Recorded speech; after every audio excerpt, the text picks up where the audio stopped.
Olá, galera, pessoal, amigos e seguidores do canal. Bem-vindo ao interlúdio de horror dessa semana, quarta-feira, 22 de maio. Já vai acabar maio. Bom, hoje uma postagem bastante interessante, especial para mim, pelo menos. Mas antes de entrar na postagem em si, em comentar, fazer dois comentários breves. Um primeiro, um agradecimento a todo mundo que tem apoiado, dado aqueles likes preventivos. Eu percebo a proporção entre likes e visualizações tem crescido, que é bem legal. Obrigado. E não se esqueça, então, continuar nessa batida. Like preventivo. Aproveito também para pedir quem está passando pelo canal pela primeira vez que aproveite para dar uma maratonada aqui no conteúdo do canal e que entre para seguir o canal, né? Apoiá-lo se for possível. Bem, esse era um comentário. Segundo, nós já estamos vindo de duas postagens experimentais. Que experiência? Colocar os comentários que eu faço sempre no início, fazendo no fim. Eu analisei, não vi grande diferença. Eu não vi, para dizer a verdade, nenhuma diferença estatisticamente falando, resultado em termos de visualização, de like, de nada, postando no fim, colocando no fim da postagem o comentário ou mantendo no início. E a maioria das pessoas que se manifestou especificamente sobre a questão, agora e já de um tempo, é que preferem no início. E eu vou então voltar a fazer no início, como hoje, né? Bem, era isso assim como preâmbulo. Agora vamos ao comentário propriamente dito do conto e o que ele tem de especial. O conto chama-se Trança Rubra, de 2006, da escritora da Aline Brandão. Aline Brandão é sobrinha de um grande amigo meu, Alberto Borges Brandão, seguidor aqui do canal, meu amigo desde os tempos da faculdade, ou seja, lá vão meio século, e ele me disse que a sobrinha tinha escrito, e ela faz parte de um círculo literário, tem outras amigas que escrevem, e eu estou até vendo se consigo autorização para narrar outras obras dessas amigas, mas por enquanto vai Trança Rubra da Aline Brandão, né? É um conto de terror, ele é mais fantasia do que terror, na verdade, né? Ele é um conto com leves toques assim dansanianos. Ele é ambientado não é uma pseudo-idade média como Tolkien, esse tipo de coisa. Ele é na Idade Média do nosso planeta. Aqui no nosso círculo Lovecraft a gente precisa frisar bem isso, porque é a coisa mais incomum, uma Idade Média passada na Idade Média mesmo. Às vezes a gente encontra muito aí no Dreamlands, muita coisa assim que não é exatamente a nossa Idade Média, e isso é bem comum, né? No mundo dos RPGs isso é bastante comum. Mas essa história é ambientada na Idade Média, faz menção a aspectos históricos que fica claro então que ela é ambientada na Idade Média. Um conto muito interessante, não tem um horror assim muito visceral, específico, ele é bem poético, até lembra para mim Dunsany. Apesar que as obras do Dunsany são daquele tipo de ambiente pseudo-medieval, e aqui no caso não, como eu já disse. Então é um conto Trança Rubra bem legal. Como eu comentei não com a autora, mas com o Alberto, o tio dela, e me ficou o sabor assim de que aquilo podia muito bem ser o preâmbulo ou o conto de entrada ou a introdução de um ciclo de contos com aquele personagem, o bardo lá que encontra uma pessoa na floresta vagando e aí conta essa história para a pessoa, né? Isso podia ser uma deixa para um livro até, com contos todos centrados, outras histórias narradas por esse tal bardo que tem essas experiências aí sobrenaturais e tal. Eu acho que ficava legal. Fica a sugestão para a Aline, se ela tiver vontade, concordar, se tiver vontade, disposição, tempo e um monte de outros seis, ela poderia construir um ciclo em torno desse bardo aí.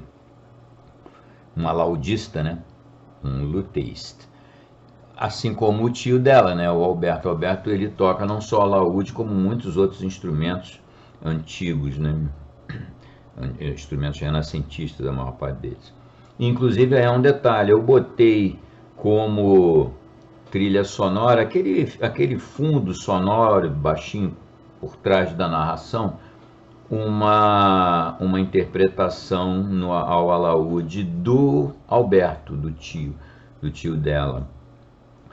Como ele diria imediatamente, antes que alguém perceba, tem aí uma ligeira discrepância, né? A música, ela é renascentista e a história é medieval, é antes do Renascimento. Mas eu vou avisar antes que alguém perceba e fale, botou uma música de período errado. Mas eu acho que casou bastante bem. Eu poderia pôr uma música efetivamente medieval.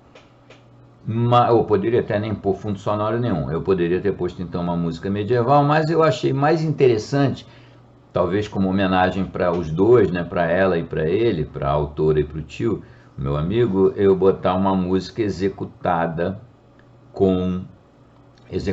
pelo Alberto, né? Apesar de ser uma ligeira licença, não é poética, mas é uma licença musicológica ou musical. A música, então, é uma música renascentista, mas vocês depois comentam aí se vocês acham que combinam bem com a narrativa. É apenas um fundo, né? Mas aí eu aproveito para recomendar a vocês que eu vou botar aqui na descrição o link do canal dele.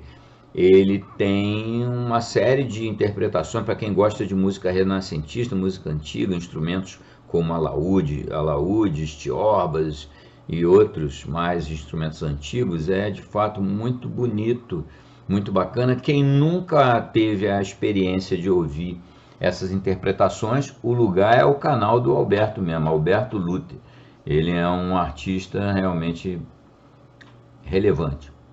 Então, e é uma boa entrada para vocês nesse mundo aí. Eu acho que valia a pena dar uma curtida, uma olhada lá, entrar no canal do cara, curtir, seguir, né? E tá lá, tá aqui, né? Aqui embaixo na descrição o canal do Alberto e os outros detalhes sobre a música efetivamente usada. E vamos torcer para a Aline escrever mais coisas em torno desse bardo aí, porque eu gostei muito dessa aventura, da trança rubra, né? Muito bacana. Vamos ver se todo mundo gosta, vamos ver se vocês gostam. Em geral, as postagens de seguidores do canal, a gente já fez 2, fizeram sucesso. Realmente são muito boas, né? Muito boas obras. E eu vou botar os links aqui também para quem não assistiu, assista as obras desses nossos amigos aí. Assim, seria uma boa oportunidade aqui. Ouvir a Trança Rubra e seguir com as 2 anteriores que a gente narrou. E, caso vocês tenham um tempinho, podem entrar nas nossas playlists lá e dar uma olhada, já que estamos falando de amadores, né?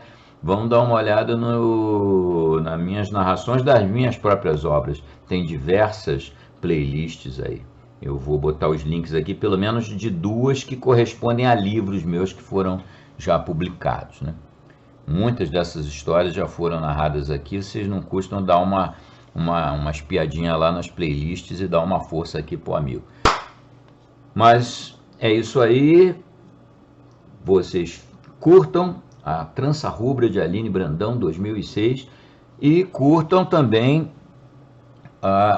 todas as demais indicações que a gente colocou aqui. Divirtam-se, fiquem bem, a gente volta a se encontrar no sábado que vem, continuando o projeto Lovecraft 2.0, né? Dessa vez não é uma colaboração como foi a anterior, a gente vem sempre alternando, é uma obra de um dos grandes expoentes do círculo Lovecraft.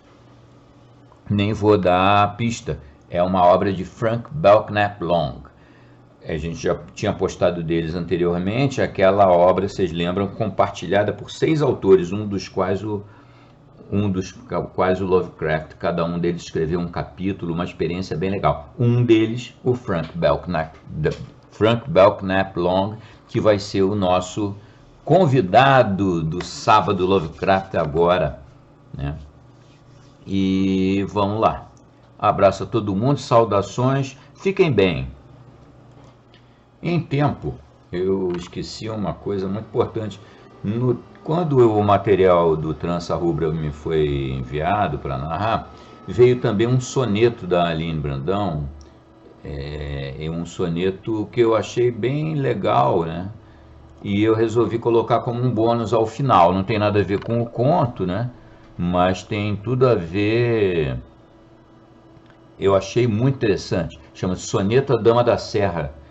É uma referência às montanhas de Teresópolis, que, como vocês sabem, Teresópolis é um nome em homenagem a Teresa Cristina, nossa antiga imperatriz, a esposa de Dom Pedro II. E esse soneto, ele, ao mesmo tempo que ele é inspirado e menciona aquele ambiente das montanhas de Teresópolis, ele faz uma homenagem também ao nosso casal imperial, principalmente a Teresa Cristina, a imperatriz Teresa Cristina, como a seu esposo, o nosso magnífico Dom Pedro II. Então eu não queria deixar de mencionar isso aí. Acabou a história, vocês vão ouvir na sequência Soneto à Dama da Serra. Espero que vocês gostem. Abração, agora é de verdade. Fiquem bem e até sábado. Trança Rubra, Aline Brandão, 2006. Acalma-te, rapaz. Não há razão para sentires medo, não de mim, pelo menos. Se hoje vago sozinho por entre essas árvores, não foi por minha livre escolha. Não tenciono tomar-te o cajado ou o cantil. Aproxima-te. A brisa insiste. Convém sentar perto da chama. A lua é alta no céu e brilha inteira. Em noites como esta, o espírito clama por uma história. De certo ouviste frase semelhante antes, não? Pois bem, sou um trovador e é o máximo que ofereço em termos de apresentação.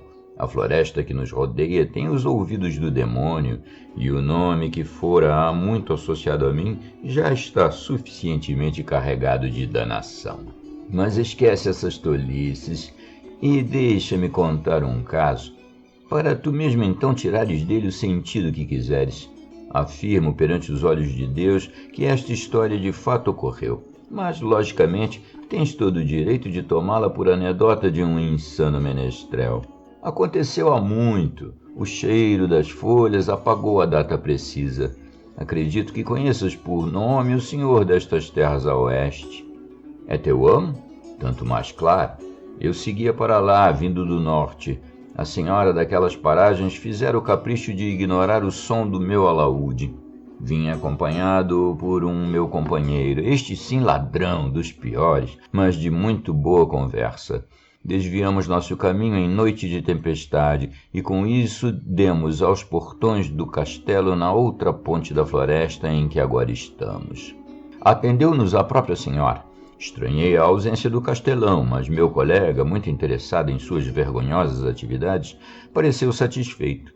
A mulher encontrava-se enlutada dos pés à cabeça, com um vestido já bastante surrado, sem enfeites, senão pelo cinto de corda cor de sangue que levava à cintura. Aparentava se aproximar da minha idade e não demonstrava grande saúde na pele ressequida e na finura dos dedos, mas nos sorrira com a amabilidade de uma moça casadoira. Pediu desculpas pelas condições bastante precárias em que se encontrava. Os mouros levaram seu marido anos antes, e o último ataque da peste dizimara-lhe os empregados. Disse-lhe que não me incomodava em auxiliar nas tarefas durante a estadia, e que tampouco se importaria meu companheiro, ainda que naquele momento ele preferisse avaliar a qualidade dos metais da casa. A luz era escassa, suficiente apenas para vislumbrar os parcos enfeites que ainda havia no salão de entrada. Algumas copas de cobre, uma bela espada descansando sobre um baú de madeira bruta e acima deste um quadro, o único a cobrir as paredes. Nele mal consigo distinguir a figura de uma adorável criança que parece mesmo sorrir. Não devia ter mais de 5 anos, e suas vestes de veludo escuro faziam um elegante contraste com a longa trança ruiva caída sobre seus ombros. A imagem atiçou minha curiosidade, como se houvesse nela algo de sobrenatural. Indago a senhora sobre a menina do retrato, enquanto meu amigo se ocupava com a firmeza das copas. Oh, era minha pobre filha. A dama respondeu bastante sentida. Ainda não era moça, quando um mal terrível ceifou-lhe a vida. A pobrezinha adorava que lhe penteassem os cabelos, ocupava as amas por manhãs inteiras com isso. Com uma risadinha triste, ela se afastou. Imaginei que as lembranças ainda lhe causassem dor. Caminhando em direção às escadarias, começamos a discutir as acomodações para a noite. Meu colega fez questão de não incomodar a gentil senhora de forma alguma. Ficaria muito bem ali mesmo no salão. Eu sabia que era por conta de sua necessidade em averiguar as possibilidades de riqueza dentro do baú de madeira, mas a ingênua mulher pareceu satisfeita com a solução. Quanto a mim, passaria a noite na alcova que um dia pertencera à menina da pintura. Dormi bem e profundamente o restante daquela madrugada. Pela manhã, no entanto, fui acordado pelos gritos histéricos da senhoria. Desci as escadas como uma lufada de vento até o salão principal. Chegando lá, deparei-me com uma cena grotesca. Onde havia deitado meu desafortunado amigo na noite anterior, encontramos apenas seu corpo, dilacerado de forma extremamente violenta. O coitado tinha a barriga rasgada de cima a baixo, e suas tripas só não derramavam porque aparentemente haviam sido devoradas. Tinha os olhos arregalados e uma expressão irreproduzível no rosto. Por certo, continuara vivo ao longo da tormenta. A dama estava caída logo à entrada do salão, desmaiada. Levei-a para fora e fiz com que acordasse. Estava transtornada, pálida, em absoluto estado de choque, e repetia continuamente algo sobre lobos e o portão que aparentemente esquecera aberto durante a noite, e que sono profundo o dela para não acordar com os gritos do pobre homem. De alguma forma consegui que agíssemos como gente, ainda que a ideia dos lobos não me parecesse plausível. Com sangue frio, enterrei a carcaça de meu infeliz companheiro, o qual certamente não merecera fim tão triste, mesmo com todos os seus pecados, que Deus o tenha. Mas enfim, continuemos. A teoria dos lobos não me agradava, mesmo que eu soubesse que apenas um animal fosse capaz de tal estrago na carne. Na noite seguinte, preferi ser mais prudente. Recostei meu alaúde no pé da minha cama e deixei a adaga de pronto alcance. A lua estava tão alta quanto está acima de nós, quando ouvi o som do alaúde sendo arrastado. Mas o assassino percebeu a debilidade de seu ataque e jogou-se em minha direção. Não hesitei em sacar a adaga. Afundei-a em carne macia, ouvindo o brado de dor da mulher que me oferecera abrigo. Na escuridão do quarto, pude apenas sentir o corpo dela se afastar com um pulo e ouvir o som de algo suave pousando no chão. Foi então que ouvi um grito agudo, inumano, que não poderia ter sido causado pela senhora que sofrera a estocada no abdômen. Soava mais como um guincho selvagem, bestial, demoníaco.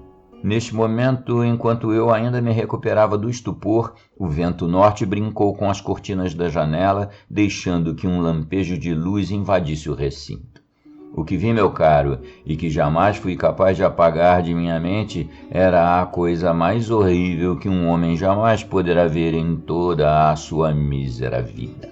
Era a menina do quadro, ou o que um dia fora a menina do quadro. Agora era um ser horrendo, branco feito vela, o corpo franzino coberto por fraldas de camisa. Por sobre a pele da cabeça, uma ampla ferida substituía a bela cabeleira. Nem sei como pude reconhecer naquela aberração o fantasma da criança adorável pendurada na parede do salão do castelo. A criatura cravava os dentes no ventre da própria mãe, sugando afoita o sangue que dali jorrava.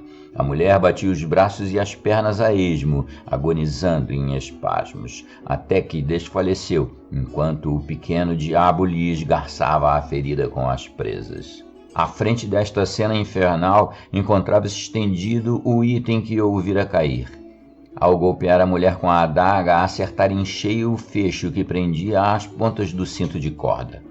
Num gesto rápido e sem entender bem a razão, puxei para mim o adereço. A menina ainda tentou alcançá-lo com um gesto atrapalhado e bestial, mas eu o sustentava firmemente. Só então notei, com horror, que o material carmesim do cinto era nada menos que cabelo humano. O monstro se encolheu. Um raio de lua desgarrado iluminou seu rosto. E ela sorriu para mim, arreganhando suas gengivas banhadas no sangue materno. Sorriu como se fosse uma criaturinha de Deus. Gritei, apanhando o que podia pelo caminho enquanto fugia escadas abaixo, sem jamais soltar a trança rubra. E agora aqui estou, caro viajante, importunando-te com um conto sobre as obras do demônio. Depois de todo esse tempo, entendi que a senhora do castelo usava os cabelos da garota em torno da cintura como alguma forma de proteção. O monstro não a atacaria enquanto usasse o amuleto. Mas, como o amor da mãe pelos rebentos é por vezes maior que o amor da mulher por Deus, ela se recusava a deixar a criatura morrer de fome. Matara todos os humanos da casa e os oferecera ainda frescos à desgraçada. Como sei disso? Ora, olha agora o que carrega em minha cintura, forasteiro. Isso mesmo, o mesmo artefato maldito. Tive medo de atravessar a floresta e levar a filha do demônio comigo até as bordas de um lugar habitado. Estou preso a este objeto infernal e a esta floresta infeliz, enquanto quiser continuar vivo. Sei bem que não queres acreditar, ninguém o quer. A brasa da fogueira já está fraca e a noite não cessa. Tu has de preferir seguir tua viagem agora, mas toma cuidado que a besta nos ronda. A infeliz associa esta desgraça deste cinto à proximidade de comida. Foi criada com a mãe lhe servindo fartas iguarias. Sim, melhor que te afastes. Acende teu candeeiro, mantém teus olhos abertos, teus ouvidos bem atentos. Não que tenhas motivo para temer. Não a mim, pelo menos. Talvez a ela, que nesse momento se esgueira às nossas costas. Agora, porém, ela sabe caçar sozinha. Boa noite, meu caro. E boa viagem. Fim. Soneto à Dama da Serra. Estou com saudades de ti, Teresa, da melodia dos teus passarinhos, do teu amor, dos beijos, dos carinhos, do teu recato, da tua nobreza. Teu namorado Pedro tem ciúmes de tantos olhos sobre tuas formas, por isso mesmo ainda mais adornas de névoa e flores teus sagrados cumes. E se lembro da mata inexplorada que tanto esconde tua discrição, sonho com quando, num abrir do céu, irei em ti saborear o pão.